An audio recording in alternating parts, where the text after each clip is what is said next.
Bonjour à tous et bienvenue sur Ecstasy Stories. N'oubliez pas de laisser un like et de vous abonner à notre chaîne pour plus d'histoires intéressantes. Commençons sans plus tarder. L'air nocturne de Brooklyn était d'un froid mordant, de ceux qui transpercent les pulls usés jusqu'à la corde et l'espoir. Rita Joshua se tenait immobile au bord du trottoir, un sac en plastique froissé serré dans sa main. À l'intérieur se trouvaient tous ses biens, un carnet de croquis délavé rempli de rêves, une brosse à dents, une paire de ballerines usées et 2 t-shirts. Derrière elle, le portail en fer rouillé se referma avec un claquement final. « Ne remets plus jamais les pieds ici », cria sa tutrice, Margaret Walters, depuis le porche, sa voix stridente et chargée d'années d'amertume. Rita ne répondit pas. Il ne lui restait plus de larmes à verser. Pendant des années, elle avait frotté les sols de Margaret, préparé ses repas et enduré des insultes quotidiennes en échange d'un abri et de restes. Mais ce soir-là, c'était différent. Ce soir-là, Margaret avait exigé plus de son corps en échange du loyer, et Rita avait refusé. À 20 ans, Rita n'avait jamais connu de famille. Sa mère était morte en couche dans un hôpital de comté, et personne n'était jamais venu la réclamer. Elle avait grandi en étant ballottée entre les foyers d'accueil, les refuges collectifs et les institutions de l'État. À 17 ans, le système l'avait placée chez Margaret, une femme qui affichait une fausse piété et pratiquait une cruauté silencieuse. Rita avait toujours été la fille discrète dans son coin, celle avec des livres d'occasion et un carnet de croquis qu'elle ne quittait jamais. La mode était son évasion. Dans son esprit, elle ne portait pas de jeans déchirés ou de vêtements de seconde main bon marché. Elle portait des robes de soie et des manteaux sur mesure, dessinés de son imagination. Son rêve était de devenir créatrice. Mais les rêves ne payaient pas le loyer, et maintenant, il ne lui avait même pas acheté un lit pour dormir. En marchant dans les rues désolées, Rita enlaça fermement son corps tremblant. Les lampadaires vacillaient au-dessus d'elle, projetant de longues ombres sur le trottoir fissuré. Son estomac gargouillait de faim, et ses pieds lui faisaient mal à chaque pas. Elle passa devant des vitrines fermées et des ruelles jonchées de détritus, cherchant un endroit, n'importe où, pour s'asseoir et réfléchir. Mais tout ce qu'elle pouvait entendre était la voix de Margaret se répétant dans sa tête, « Tu mourras dans la rue, fille inutile ». Elle s'arrêta à un banc près d'un parc, s'assit et leva les yeux vers le ciel. Les étoiles clignotaient en retour comme des lucioles lointaines. « Mon Dieu » murmura-t-elle, la voix brisée. « Ne me laissez pas disparaître comme ça. » Quelque part dans la ville, les lumières brillaient, les pentouses et le champagne coulaient à flots. Mais pour Rita, la nuit venait de commencer, et elle lui avait déjà tout pris. Rita se tenait raidement derrière un comptoir en marbre, vêtue d'une chemise noire empruntée, de taille trop grande, et d'un badge de nom de travers indiquant « Rita J ». Ses mains tremblaient légèrement alors qu'elle tenait un plateau de flûte de champagne, faisant de son mieux pour ne pas les renverser. Le parfum de parfum cher et d'eau de Cologne de Créateur emplissait le grand bar de l'hôtel Manhattan Horizon, où les lustres scintillaient comme des galaxies flottantes. Quelques heures plus tôt, elle était recroquevillée sur un banc de parc, grelottant de froid et de faim. Mais le destin, sous la forme d'une serveuse au grand cœur nommée Lucie Bell, était intervenu. Lucie, une traiteur à temps plein pour l'événement, avait trouvé Rita à l'entrée du métro et lui avait offert la chance de travailler comme serveuse supplémentaire ce soir-là. Sans expérience et n'ayant rien à perdre, Rita avait accepté. L'événement de luxe était une collecte de fonds privés à laquelle assistaient les élites de New York, magnats des médias, géants de la technologie et héritiers de fortunes familiales. Rita se déplaçait silencieusement entre les tables polies et les murs dorés, se sentant invisible dans une pièce où tout respirait l'opulence. Ses yeux parcouraient l'espace avec admiration. C'était un monde qu'elle n'avait vu que dans les magazines et qu'elle rêvait d'habiller. Près de la scène, elle aperçut un homme grand, aux traits fins, en smoking noir, entouré d'autres personnalités influentes. Sa présence était magnétique, imposante même dans l'immobilité. C'était Richard Jackson, bien que Rita ne le sût pas fondateur et PDG de Jackson Tech, l'un des plus jeunes milliardaires de la ville. Il assistait rarement aux événements sociaux, mais ce soir-là, il avait fait une exception, pour des raisons qu'il ne comprenait pas lui-même. Les heures passèrent. Rita se sentit prise de vertige à cause de la faim et de la chaleur de la pièce. Elle se retrouva debout près d'une table de boissons, chancelant légèrement. Lucie lui murmura à l'oreille de prendre une pause, et sans réfléchir, Rita prit un verre de champagne à moitié plein laissé par un invité. L'alcool, mélangé à l'épuisement, la frappa plus fort que prévu. Quelques instants plus tard, elle trébucha dans un couloir, essayant de trouver la sortie du personnel. Le couloir tournait. Les portes devenaient floues. Puis le silence. Quand elle rouvrit les yeux, elle se trouvait dans une suite pentouse au 60e étage. Des draps doux comme des nuages, des lumières dorées tamisées. Et à côté d'elle, respirant doucement dans son sommeil, se trouvait le même homme de la salle de bal, l'homme au regard orageux. La panique envahit sa poitrine. Elle se leva doucement, ses vêtements éparpillés, son cœur battant à tout rompre. Elle ne connaissait pas son nom. Elle ne savait pas ce qui s'était passé. Tout ce qu'elle savait, c'est qu'elle devait partir avant que le rêve de la nuit ne se transforme en la réalité du matin. Saisissant le manteau le plus proche sur une chaise, Rita disparut dans l'aube froide, ignorant qu'elle venait de s'éclipser de la vie de Richard Jackson et d'avoir laissé derrière elle, sans le savoir, quelque chose de bien plus durable. Une pâle lumière grise filtrait à travers les immenses baies vitrées de la suite pentouse de l'hôtel Horizon, peignant de longues ombres sur le sol immaculé. Richard Jackson s'agita sous les draps de soie. Ses sourcils se froncèrent à cause d'un rêve persistant qu'il ne pouvait situer. L'odeur dans l'air était inhabituelle, douce comme des fleurs sauvages, mêlée à quelque chose de délicat et de chaud. Il tâtonna instinctivement l'autre côté du lit, pour le trouver froid et vide. Ses yeux s'ouvrirent complètement, balayant l'espace. Les draps étaient en désordre, un manteau noir manquait sur le valet de chambre, et un seul long cheveu brun et ondulé était accroché à l'oreiller à côté de lui. Il s'assit lentement, ses tempes lui faisant légèrement mal, non pas à cause de l'alcool mais de la confusion. Il n'était pas du genre à inviter des femmes dans sa suite après les événements. En fait, Richard Jackson n'avait pas passé une nuit avec une inconnue depuis des années, surtout pas une dont il ne se souvenait pas clairement. Tout ce dont il se souvenait était une silhouette, des sanglots étouffés contre sa poitrine et des doigts tremblants traçant la ligne de sa mâchoire. Son esprit essayait de rassembler des fragments, une fille avec une chemise ample, pieds nus, sentant légèrement la cannelle et la pluie. Mais le seul détail vivace gravé dans sa mémoire était la légère tache de naissance en forme de croissant au-dessus de sa hanche droite, juste en dessous des côtes. Il se souvenait de la façon dont sa main s'était arrêtée en la touchant, étrangement familière, presque obsédante. Il sortit du lit. En se dirigeant vers la porte, il pensa qu'elle avait dû se faufiler par là. Il n'y avait pas de mots, pas de nom, pas de message, juste une impression fantomatique de sa présence.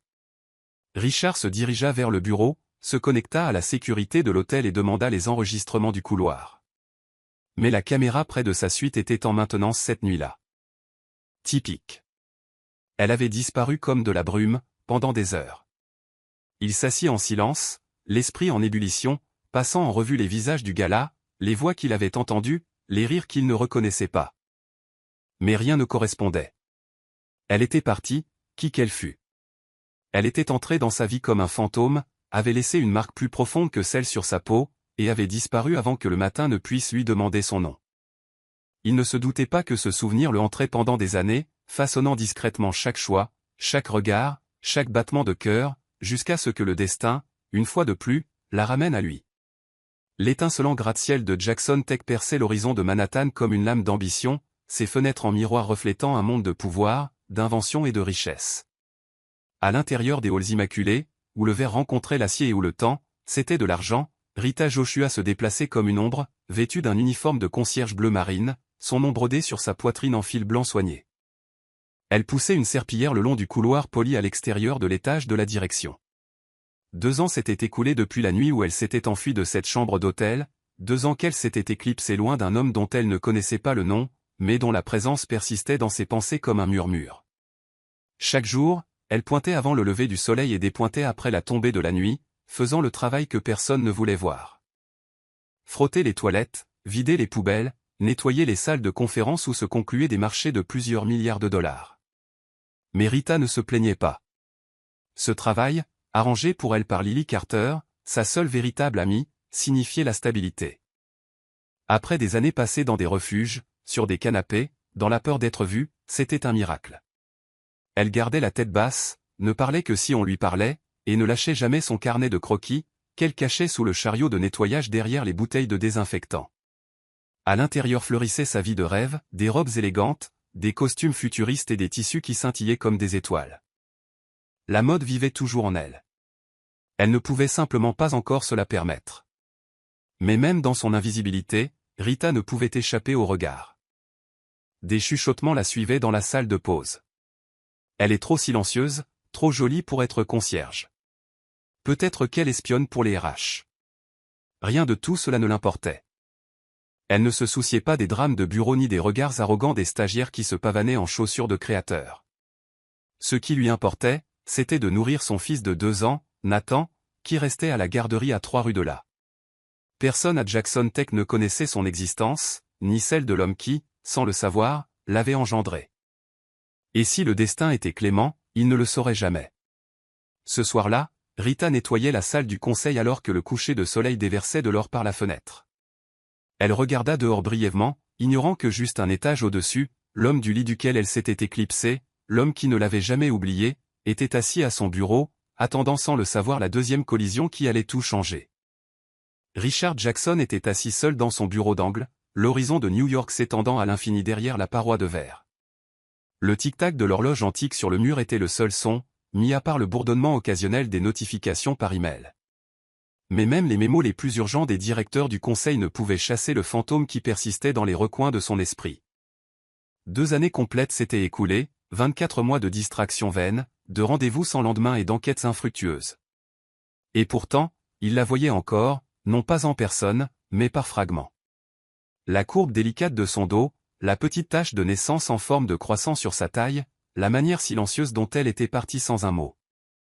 Elle n'avait rien volé, mais était partie avec quelque chose de bien plus tourmentant, un souvenir qu'il ne pouvait oublier. Malgré l'empire de Richard, sa richesse, son charme public et son contrôle impeccable, cette femme mystérieuse était la seule chose qu'il ne pouvait résoudre. Chaque femme qu'il rencontrait depuis cette nuit était filtrée à travers ce souvenir, et aucune ne correspondait. Il avait même engagé des détectives privés pour fouiller les registres des clients et les bases de données du personnel de l'hôtel Horizon de cette nuit-là, mais elle n'avait pas réservé de chambre. Elle ne figurait pas sur la liste des invités. C'était comme si elle était apparue et avait disparu comme un rêve. Il se surprenait parfois à la dessiner, au dos de documents, sur des serviettes en papier pendant les réunions. Pas son visage, car il ne s'en souvenait pas, juste la tache de naissance. Une demi-lune rare, inclinée vers la gauche, juste sous la cage thoracique. La façon dont elle bougeait quand elle respirait. Cela le hantait. Parfois, lorsqu'il assistait à des rapports trimestriels ou à des sommets technologiques, il se déconnectait, scrutant la foule pour la moindre possibilité qu'elle puisse apparaître. C'était irrationnel, et il le savait. Mais cela ne s'arrêtait jamais. Son assistante, Victoria, frappa doucement et entra avec du café. « Encore une longue nuit ?» demanda-t-elle. Richard leva les yeux, surpris, et s'éclaircit la gorge. « Oui, je revois juste les dossiers de la fusion Kestrel. » Elle marqua une pause. « Vous pensez encore à elle ?» Richard ne répondit pas. Il n'en avait pas besoin. Il hocha simplement légèrement la tête avant de se tourner vers la fenêtre, les yeux perdus dans le vague. Quelque part dans cette immense ville. Elle était là, respirant, marchant, vivant, et elle n'avait aucune idée qu'elle avait changé le cours de la vie d'un milliardaire avec une seule nuit et une marque inoubliable. La salle du conseil au dernier étage de Jackson Tech brillait sous des lumières encastrées. La table en verre s'étendait à travers la pièce comme un podium, bordé de chaises en cuir poli et entouré de tableaux blancs numériques remplis de projections et de chiffres. La réunion de stratégie trimestrielle venait de se terminer, et les cadres supérieurs sortaient en bavardant à voix basse, une tasse de café à la main. Richard Jackson s'attarda, parcourant des données sur sa tablette, prêtant à peine attention au bruit de pas entrant dans la pièce. Rita Joshua, dans son uniforme de concierge bleu, entra avec son chariot de nettoyage et commença tranquillement à débarrasser les tasses de café et à essuyer le verre. Ses mouvements étaient précis, soignés, comme quelqu'un habitué à être invisible, mais lorsqu'elle se pencha sur la table pour redresser une chaise, la lumière du plafond éclaira son visage juste comme il fallait. Le regard de Richard se leva, et pendant une fraction de seconde, quelque chose se figea dans sa poitrine. Ce n'était rien de spécifique, ni ses yeux, ni sa voix. C'était quelque chose d'intangible, un air de familiarité, un courant qu'il ne pouvait expliquer. Il cligna des yeux, essayant de chasser cette sensation, mais quand elle se tourna sur le côté, il remarqua la façon dont sa silhouette bougeait, gracieuse, fragile, mais forte. Ses yeux se plissèrent légèrement. « Excusez-moi, » dit-il, ne sachant pourquoi il parlait. Rita se redressa immédiatement, surprise. « Oui, monsieur ?» demanda-t-elle doucement, ses mains tremblant légèrement sur le chiffon de nettoyage. Il étudia son visage, cherchant quelque chose, n'importe quoi, qui lui dirait pourquoi elle ravivait une place dans sa mémoire qu'il n'avait pas visitée depuis 2 ans. Mais rien ne vint. Son badge indiquait « Rita J ». Le nom ne lui disait rien. Son visage non plus. Mais il y avait un malaise dans sa poitrine, un murmure qui refusait d'être ignoré. « Vous êtes nouvelle » demanda-t-il, sa voix désinvolte mais ses yeux perçants. Elle secoua la tête. « Je suis ici depuis près de 6 mois. Principalement l'équipe de nuit, monsieur. » Il hocha lentement la tête, la regardant toujours. Continuez. Alors qu'elle retournait à son nettoyage, Richard sortit de la salle du conseil, mais non sans jeter un dernier coup d'œil par-dessus son épaule. Le sentiment lancinant s'accrochait à lui, comme un déjà-vu enveloppé de parasites. Il ne savait pas qui elle était, pas encore. Mais quelque chose au fond de lui s'agita, et pour la première fois depuis des mois, le fantôme dans son esprit commença à changer, troquant l'ombre pour la chair. La porte de l'ascenseur se referma avec un doux bourdonnement alors que Rita entrait, tenant une liste de nettoyage et un flacon pulvérisateur. Il était tard, plus de 21 heures, et la plupart du bâtiment s'était vidé. Elle venait de finir de ranger les toilettes de la direction au 30e étage et se dirigeait vers le sous-sol lorsque l'ascenseur s'arrêta brusquement à mi-chemin. Les lumières clignotèrent une fois, puis passèrent en mode d'urgence tamisé. La secousse soudaine la fit sursauter et trébucher légèrement. Avant qu'elle ne puisse retrouver son équilibre, une autre silhouette sortit de l'ombre du coin.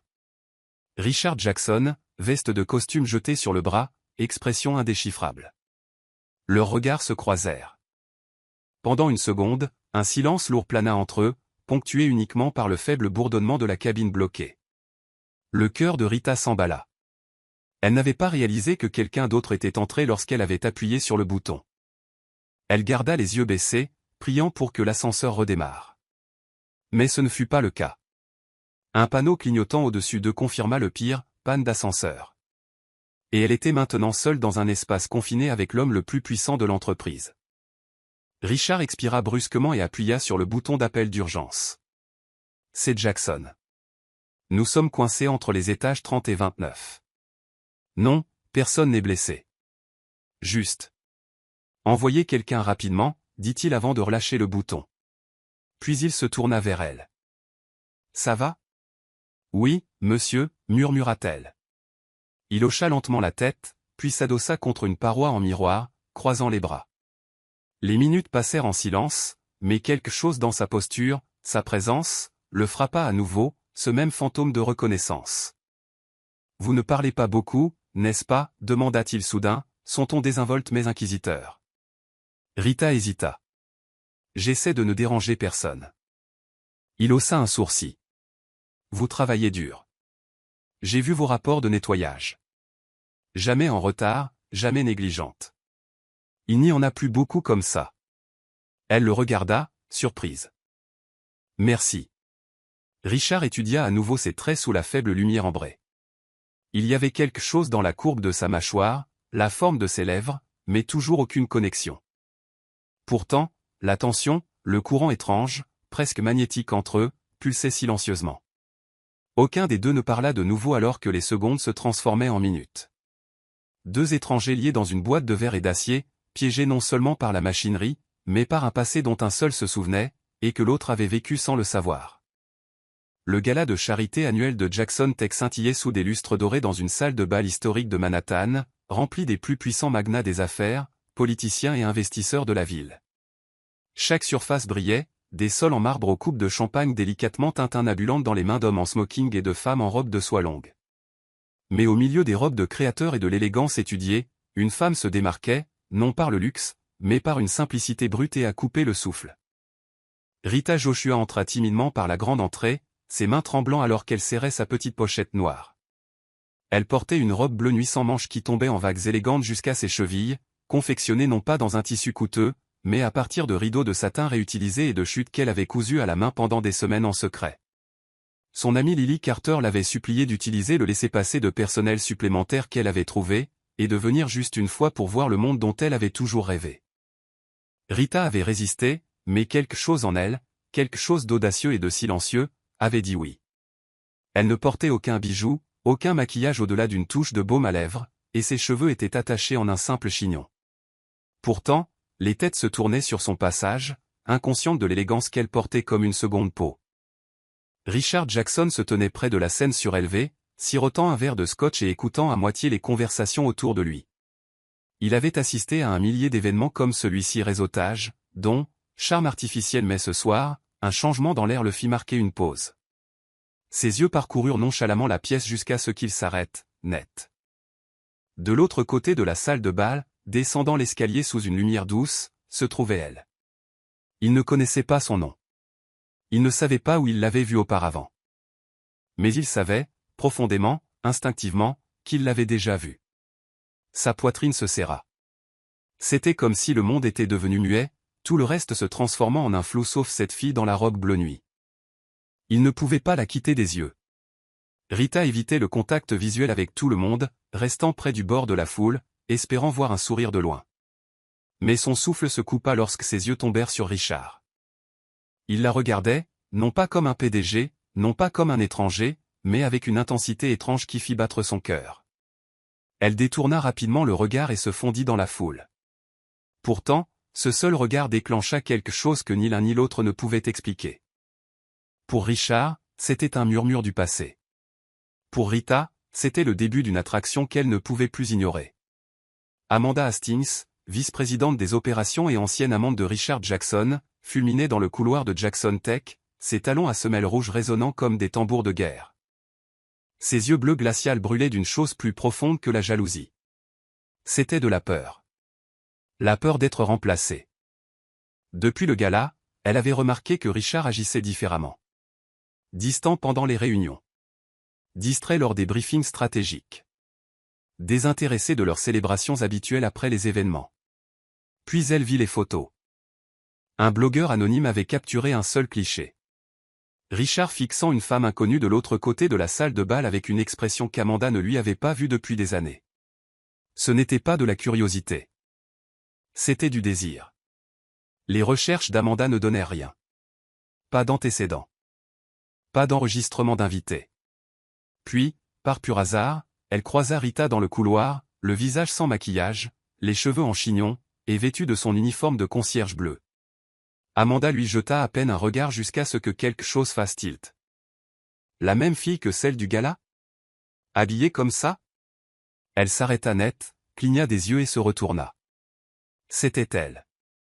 Ses instincts hurlèrent.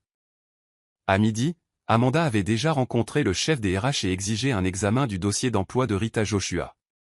C'est une taupe. Je parie qu'elle transmet des informations à nos concurrents, mentit doucement Amanda. Quand les RH ne trouvèrent rien d'anormal, Amanda intensifia son plan. Elle plaça un dossier numérique corrompu sur le serveur sous l'identifiant de travail de Rita, rempli de documents falsifiés impliquant que Rita avait divulgué des données confidentielles. En quelques heures, Rita fut convoquée à un audit surprise par les RH, confuse et effrayée. Elle essaya d'expliquer qu'elle ne savait même pas comment accéder à ces systèmes, mais personne n'écoutait. La nouvelle se propagea rapidement. Chuchotements dans les salles de pause. Ricanement dans les couloirs. Dans l'après-midi, on demanda à Rita de quitter l'étage pendant que l'enquête se poursuivait. Ses mains tremblaient alors qu'elle emballait ses affaires, son cœur s'emballant. Elle n'avait rien fait de mal. Pourquoi cela arrivait-il? De l'autre côté du bâtiment, Amanda souriait narquoisement à son bureau, satisfaite. Si Richard avait remarqué la fille, il l'oublierait bientôt.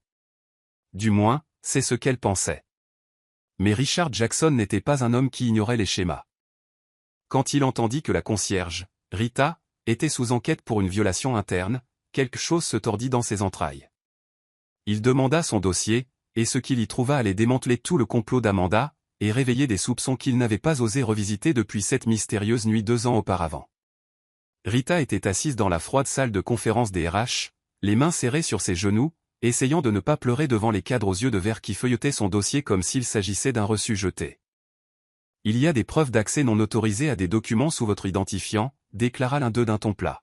« Des prototypes confidentiels.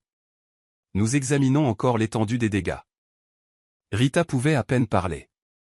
Sa gorge était sèche. « Je ne sais rien faire de tout ça. Je nettoie les sols. Je n'ai même pas l'habilitation pour ces systèmes, murmura-t-elle. Mais la pièce resta silencieuse. À leurs yeux, elle était déjà coupable. Juste à côté, dans le couloir, Ethan Jackson, le frère cadet charismatique et notoirement insouciant de Richard, examinait les images de surveillance par drone de l'équipe de développement technologique. Les manches retroussées et la musique jouant doucement dans ses écouteurs, il ne cherchait pas d'ennui. Mais quand une série de fichiers apparut avec des identifiants liés au même dossier dont Amanda accusait Rita d'avoir accédé, il se figea. Ses sourcils se froncèrent en retraçant les journaux d'activité. Les horodatage ne correspondaient pas aux heures de travail de Rita.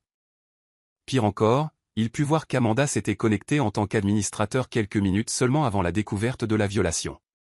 Le mot « suspect » était bien en deçà de la réalité. Ethan se leva brusquement, attrapa sa tablette et entra directement dans le bureau de Richard sans frapper. « Tu dois voir ça », dit-il en jetant l'écran sur le bureau. Richard y jeta un coup d'œil. Puis à Ethan. « Qu'est-ce que je regarde ? Amanda a piégé quelqu'un. Cette fille de l'entretien. Je ne sais pas pourquoi, mais c'est un coup monté. Elle n'a même pas accès au système.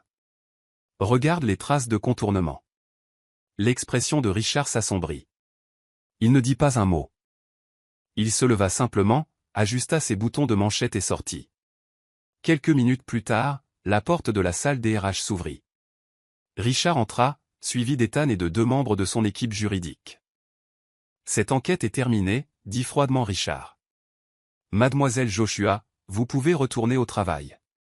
Toute documentation contre elle est désormais nulle et non avenue. » L'agent des RH resta figé tandis qu'Ethan adressait un sourire rassurant à Rita. Amanda, qui observait depuis un couloir voisin, pâlit et se retira comme une ombre qui s'estompe à la lumière. Rita sortit, abasourdie, tenant toujours sa boîte d'effets personnels.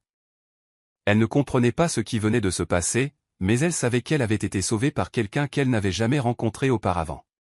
Ce qu'elle ne savait pas, c'est que l'un de ses accusateurs silencieux avait maintenant commencé à la surveiller d'un peu plus près, et que l'autre était sur le point de la revoir d'une manière qui allait tout changer.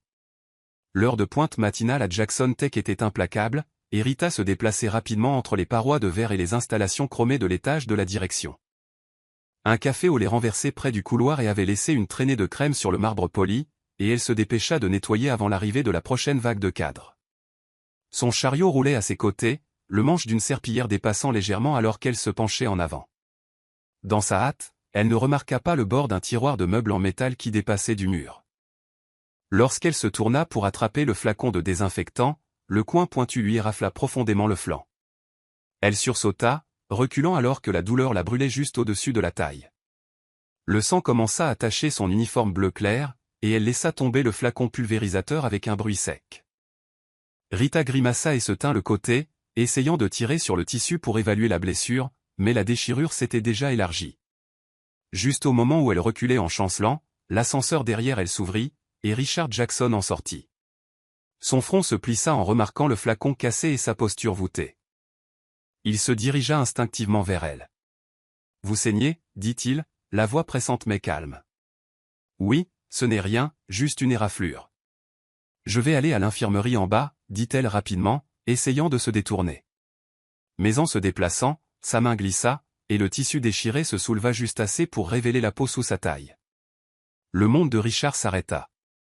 Là, pâle mais distincte, se trouvait la marque qui hantait sa mémoire depuis 2 ans, une tache de naissance en forme de croissant, inclinée juste au-dessus de la cage thoracique.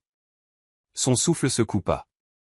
Rita, confuse par son immobilité soudaine, se tourna vers lui. « Monsieur. » Mais il ne répondit pas immédiatement. Ses yeux étaient fixés non pas sur le sang, mais sur la marque. Cette marque. Pour un homme qui avait fait face à des fusions, des OPA, des batailles judiciaires et une quasi-faillite, rien n'avait jamais autant secoué Richard Jackson. Son esprit s'emballa. Son silence s'approfondit. Et Rita, toujours inconsciente de la tempête derrière ses yeux, grimaça à nouveau et tenta de couvrir la blessure, prenant son expression pour de l'inconfort.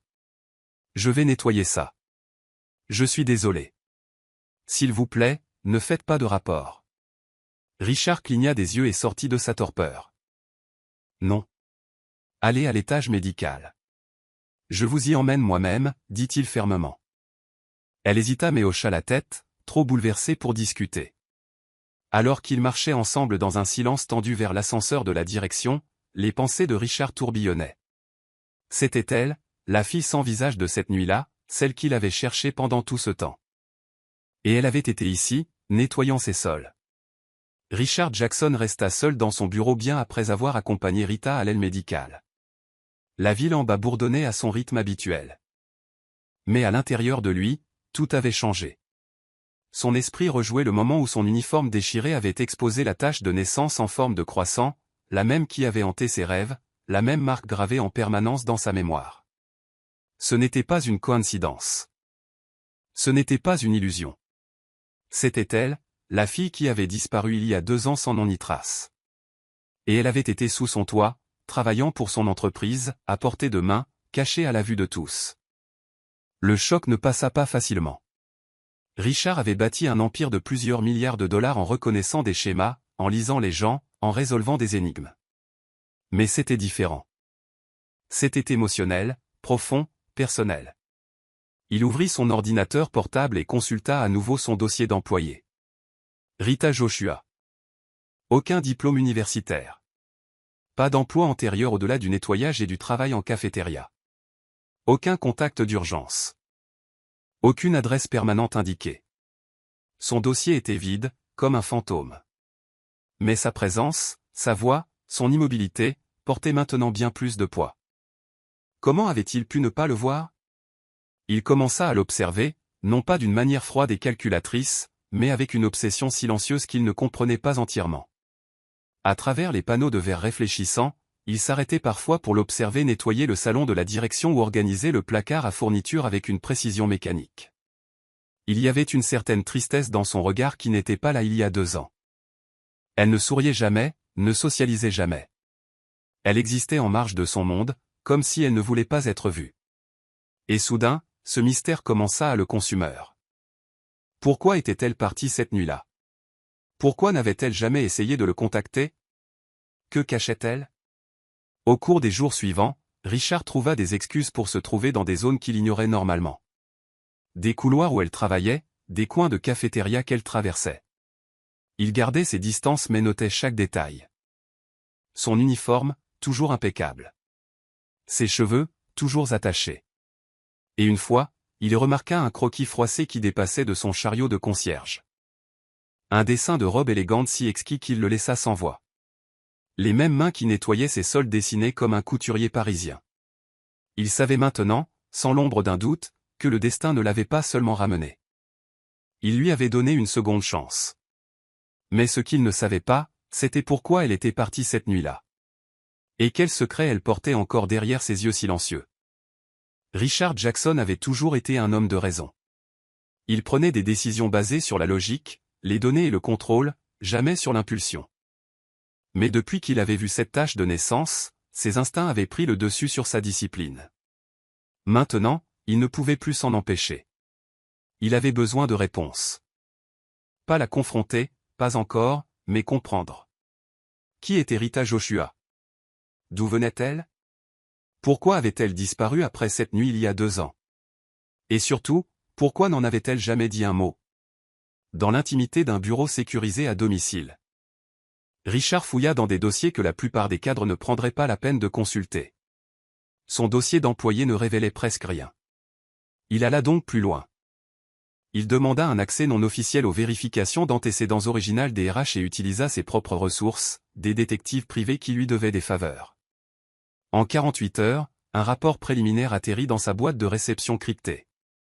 Le contenu le stupéfia. Rita Joshua n'avait aucun parent répertorié. Née dans un petit hôpital du New Jersey. Mère décédée en couche. Père non identifié.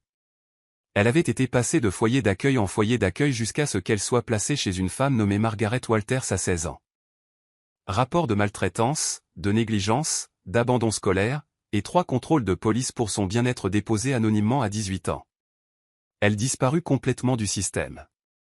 Pas d'arrestation, pas de réinscription scolaire, pas d'aide gouvernementale. C'était comme si elle était entrée dans la clandestinité. Jusqu'à il y a 6 mois, où elle postula chez Jackson Tech pour un poste de concierge en utilisant une adresse résidentielle empruntée. Le seul contact d'urgence listé? Lily Carter, une autre employée du service client. Plus il lisait, plus son cœur se serrait. Rita n'avait pas seulement lutté. Elle avait survécu. Seule. Silencieusement. Avec une dignité que personne n'avait jamais vue.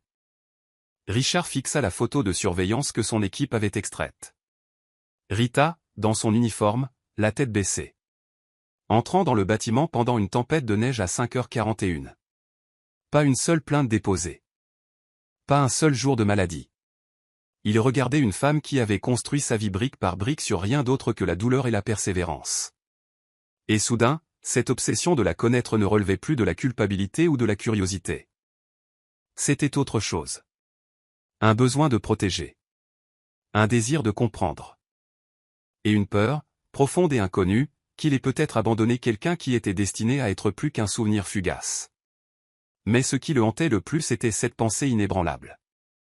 Et si elle cachait encore quelque chose de plus grand? Quelque chose qui pourrait tout briser. Le vieil immeuble de la 114e rue semblait à peine habitable. Les briques fissurées, les rampes d'escalier rouillées et les néons bourdonnants donnaient à l'endroit un air hanté. Le SUV noir et élégant de Richard Jackson détonnait comme un roi en exil en s'arrêtant devant le bâtiment délabré. Vêtu sobrement d'un manteau anthracite et d'un jean foncé, Richard ajusta les poignets de ses manches et prit une inspiration avant d'entrer. Il avait répété ce qu'il allait dire une douzaine de fois. Sa raison? Juste prendre des nouvelles d'une employée après sa blessure. Mais la vérité se tordait en lui. Il avait besoin de la voir dans son monde, loin des sols en marbre et des bureaux en verre. Il monta les escaliers qui craquaient jusqu'à trouver l'appartement 3B. Le couloir sentait légèrement la poussière et le pain grillé brûlé. Il frappa, le cœur étrangement battant. Un instant plus tard, la porte s'entr'ouvrit, une chaîne de sécurité toujours enclenchée. Les yeux de Rita s'écarquillèrent en le voyant là, complètement déplacé. « Monsieur Jackson » demanda-t-elle, déconcertée. « Qu'est-ce que vous faites ici ?»« Je suis juste venu voir comment vous alliez, » dit-il doucement, la voix calme. « Vous avez été blessée et puis absente pendant 2 jours. Sans nouvelles. J'ai pensé que je devais vérifier par moi-même. » Il y eut une longue pause. Rita hésita, puis déverrouilla lentement la chaîne et s'écarta. Son appartement était modeste, 2 petites pièces et une kitchenette à la lumière vacillante. Il y avait des chutes de tissu soigneusement empilées sur le canapé, une machine à coudre d'occasion sur la table à manger, et des dizaines de croquis épinglés au mur comme une galerie privée. L'espace était chaleureux malgré son état, brillant d'une résilience silencieuse. Rita lui offrit du thé, cherchant maladroitement des tasses dépareillées. Richard remarqua que sa main tremblait encore légèrement. Il regarda attentivement autour de lui, notant les petits signes de sa vie. Le petit jouet dinosaure à côté d'une couverture pliée sur le fauteuil. Le dessin d'enfant collé sur le frigo. Une deuxième brosse à dents dans le lavabo de la salle de bain. « Vous vivez seul ?» demanda-t-il, bien qu'il soupçonnât déjà la réponse. Rita hésita. « La plupart du temps » répondit-elle doucement. Richard n'insista pas. « Pas encore. » En partant quelques minutes plus tard, elle le remercia poliment, toujours incertaine de la vraie raison de sa venue. Mais une fois la porte refermée derrière lui, il resta figé dans le couloir. Ses yeux, sa voix, son monde, tout cela l'attirait avec une intensité insupportable. Et bien qu'elle ne l'ait pas dit, Richard savait qu'elle cachait plus que son passé. L'après-midi suivant, Richard retourna au 3e étage, dans le couloir de la garderie des employés de Jackson Tech. Il n'avait pas prévu d'être là. Tout a commencé par un dossier oublié, une promenade dans l'aile moins utilisée, puis quelque chose attira son attention à travers la fenêtre en verre de la salle d'activité. Des enfants dessinaient avec des crayons de cire et des feutres, leurs rires étouffés derrière la porte. Mais un enfant, petit et silencieux dans un coin, se démarquait. Un garçon aux boucles folles et aux yeux bruns saisissants était assis en tailleur sur le sol, dessinant soigneusement dans un cahier écorné. Curieux, Richard s'approcha de la fenêtre. Le garçon, âgé d'environ 2 ou 3 ans, lui semblait étrangement familier. Quelque chose dans l'arc de ses sourcils et la façon dont il pinçait les lèvres en se concentrant fit se serrer l'estomac de Richard. Puis le garçon montra son dessin à son enseignante. C'était un dessin brut, enfantin, un homme en costume tenant la main d'une femme souriante et un petit garçon entre eux. Mais ce qui frappa le plus Richard, ce furent les mots griffonnés en haut, « Moi, maman et papa ». L'enseignante sourit et demanda, « Qui est-ce, Nathan ?» Le garçon pointa la silhouette en costume. « C'est papa » dit-il fièrement. Richard sentit l'air lui manquer. Nathan. Ses yeux suivirent à nouveau le garçon. Le nom, les traits, la chronologie. Ce n'était pas possible, n'est-ce pas? Il recula de la fenêtre, juste au moment où Rita entrait dans la pièce depuis le couloir opposé.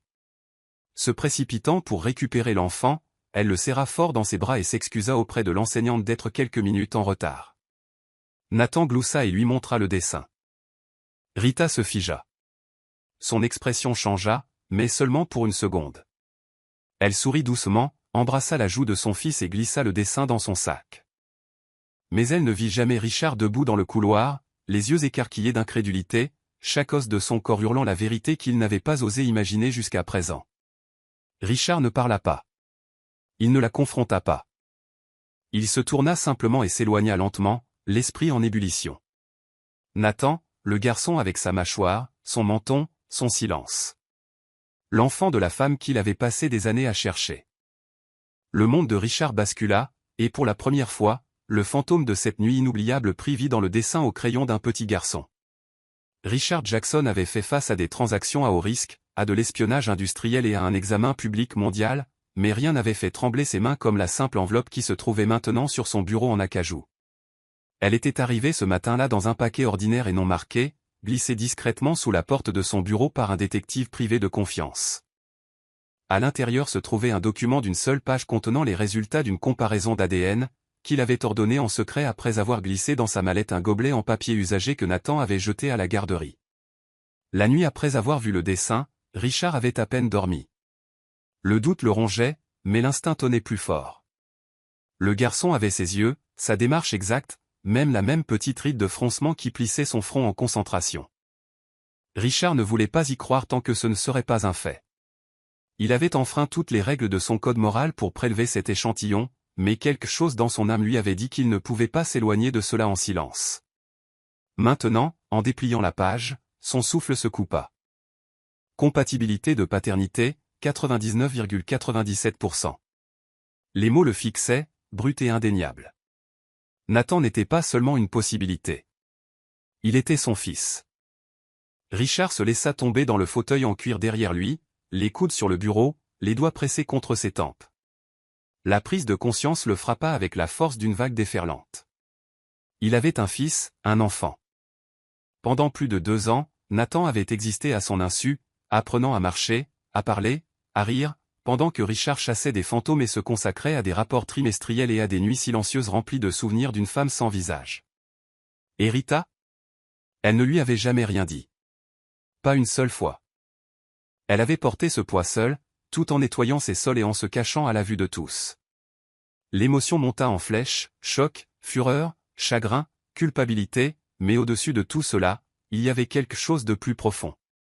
Une douleur, non pas à cause du temps perdu, mais du temps qu'il pourrait maintenant ne jamais rattraper s'il gérait mal la situation. Il ne voulait plus seulement des réponses maintenant. Il en avait besoin. Pourquoi Rita avait-elle caché son fils? Avait-elle jamais prévu de le lui dire? Avait-elle peur? Ou le protégeait-elle de quelque chose que Richard ne comprenait pas encore? Il regarda le papier une fois de plus, puis le plia lentement et le remit dans l'enveloppe. Quelles que soient les raisons, quelle que soit la douleur, une vérité était claire. Nathan était le sien. Et maintenant qu'il le savait, il ne s'éloignerait plus jamais. Les gros titres frappèrent l'Internet comme un coup de tonnerre. Le PDG milliardaire Richard Jackson cache-t-il un enfant secret? Un scandale secoue Jackson Tech, un fils illégitime confirmé par un test ADN secret. Richard Jackson se tenait figé au centre de son bureau, la mâchoire serrée, les poings tremblants. Il était à peine 9 heures du matin et la frénésie médiatique avait déjà commencé à tout dévorer. Il n'avait pas encore adressé la parole à Rita. Il n'avait même pas encore réfléchi à ce qu'il allait lui dire, à elle ou à Nathan.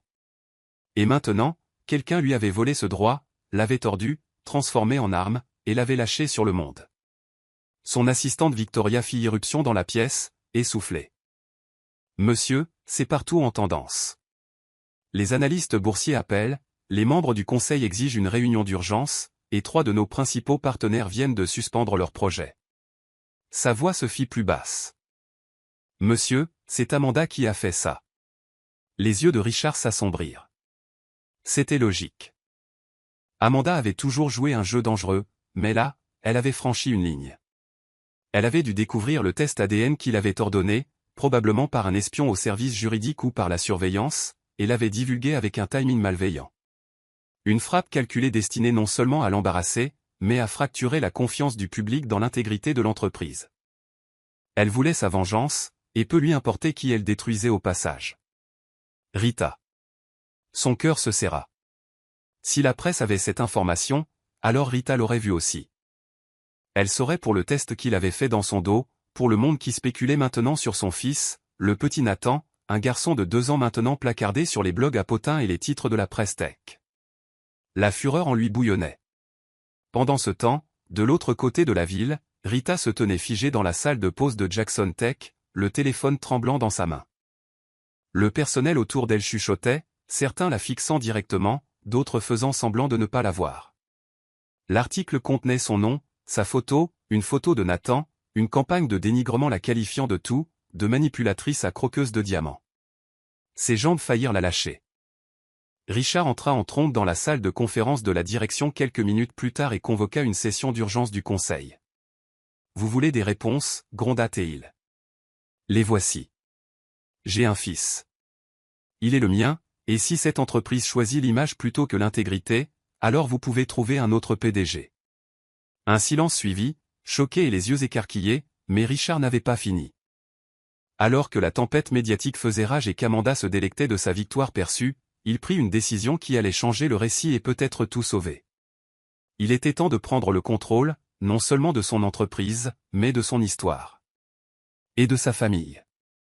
Le grand hall de Jackson Tech n'avait jamais vu une telle foule.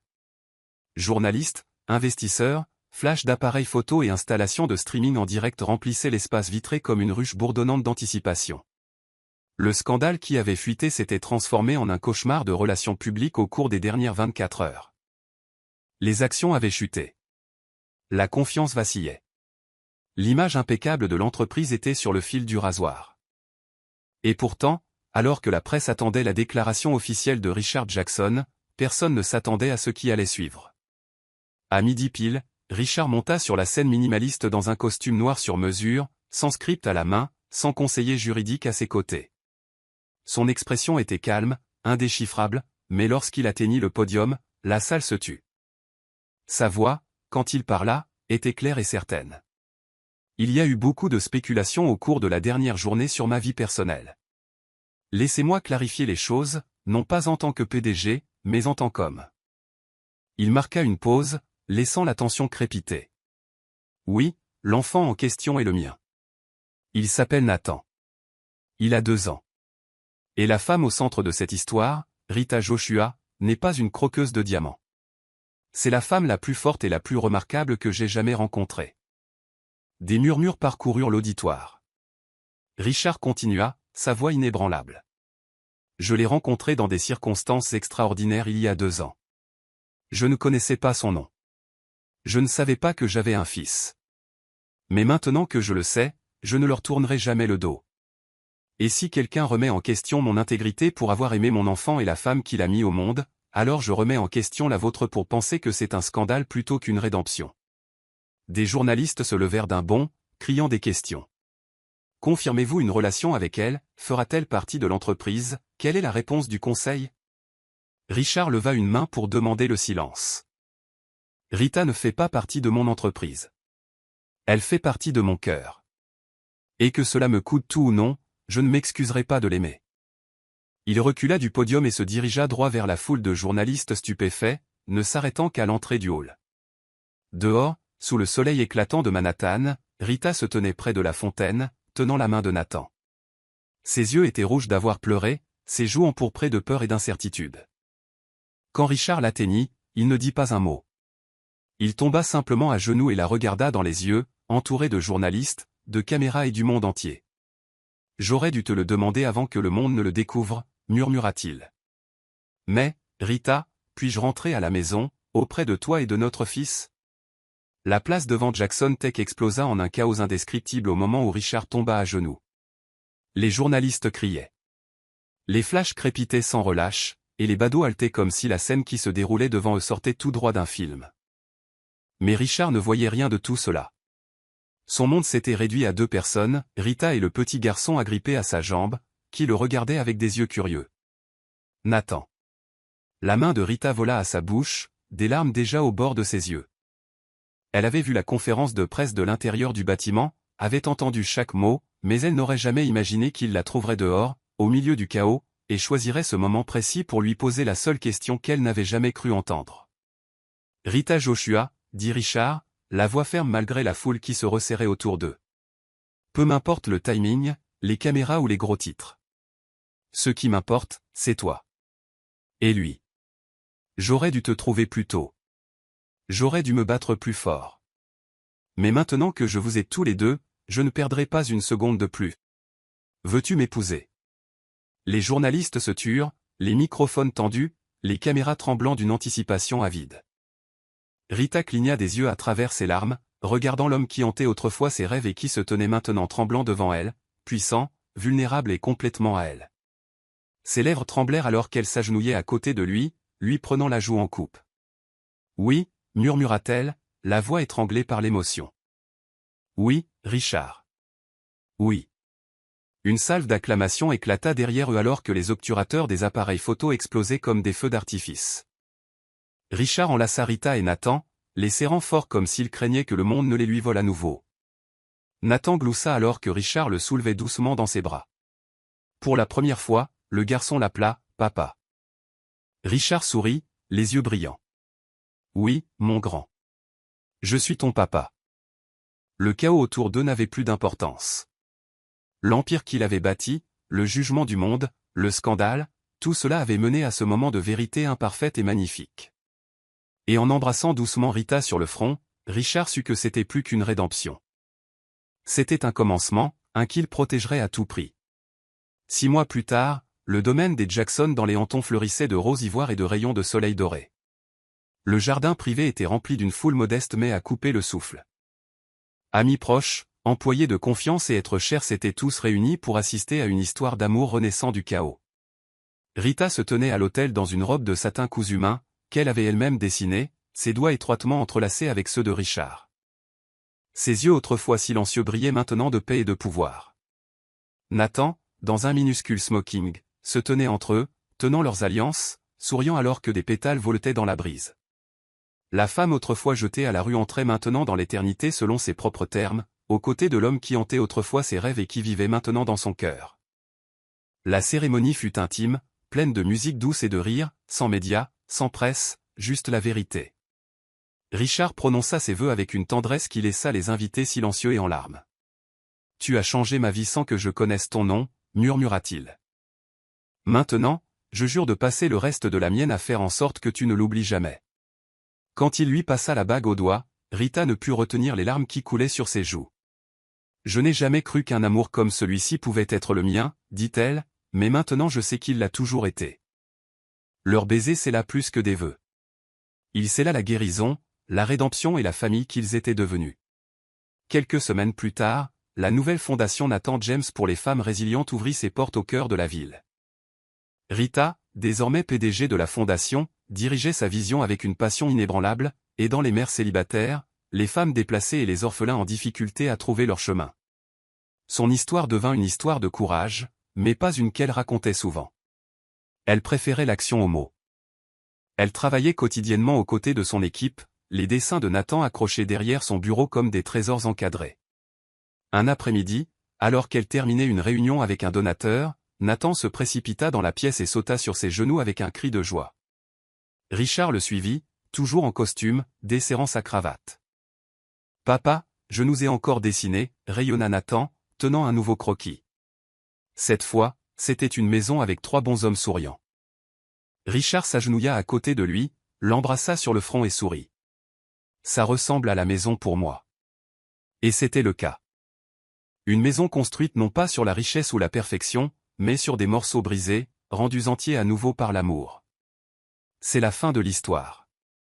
Qu'avez-vous appris de cette histoire? N'oubliez pas de laisser un like et de vous abonner à notre chaîne pour plus d'histoires intéressantes. Merci d'avoir regardé.